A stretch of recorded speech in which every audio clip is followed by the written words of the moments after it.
Merci Madame la Présidente, Mesdames et Messieurs les ministres, Mesdames et Messieurs les rapporteurs et Monsieur le Président. Je vais parler de la boucle énergétique vertueuse. Chaque territoire de France avance aujourd'hui en ordre dispersé et souvent pas à la même vitesse, répondant à des appels à projets ou n'étant pas retenu. Pourtant, chaque territoire se heurte aux mêmes contraintes énergétiques, économiques ou environnementales face au tsunami auquel nous devons faire face. Le sujet, c'est bien la gestion de nos ressources locales qui peuvent être exploitées ensuite en ressources énergétiques. Se pose donc la question sur la gestion de nos déchets ménagers, de nos eaux usées, de nos déchets industriels ou agricoles. Ceux-ci doivent devenir des ressources énergétiques décarbonées et réaliser ainsi une boucle énergétique circulaire locale.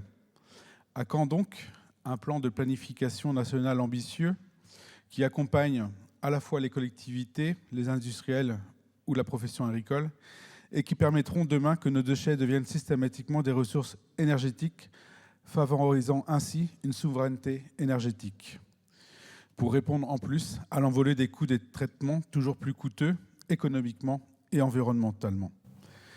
Cette question peut être également abordée sur nos ressources naturelles que peuvent représenter nos cours d'eau ou nos littoraux. L'environnement doit devenir un levier et non plus un frein. Et il faut aujourd'hui transformer nos problèmes en solutions qui soient pérennes durablement, économiquement et environnementalement. Je vous remercie.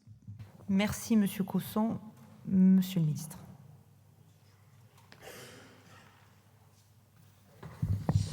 Madame la Présidente, Mesdames et Messieurs les députés, Monsieur le député Cosson, vous avez parfaitement raison sur le fait que, à côté de la sobriété qui consiste à limiter les gaspillages sous toutes leurs formes, à changer aussi nos usages, nous devons nous demander comment nous pouvons lutter contre une autre forme de gaspillage, qui est le fait de ne pas suffisamment valoriser les usages à la fois des eaux usées, vous l'avez évoqué, des déchets, de la méthanisation, que sais-je encore.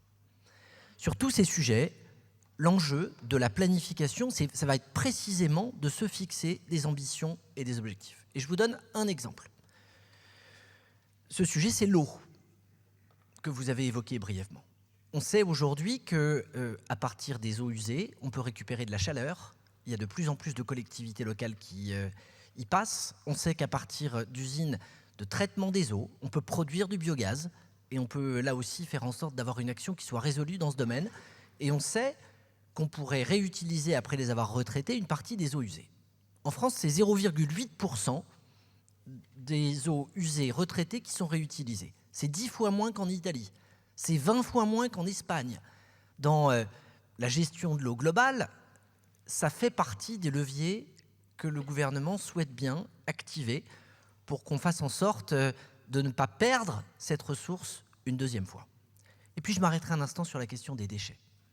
Parce que là aussi, on voit bien le potentiel fantastique qu'il y a au titre de ce qu'on recycle, au titre de l'économie circulaire, bien entendu, mais aussi d'un point de vue énergétique.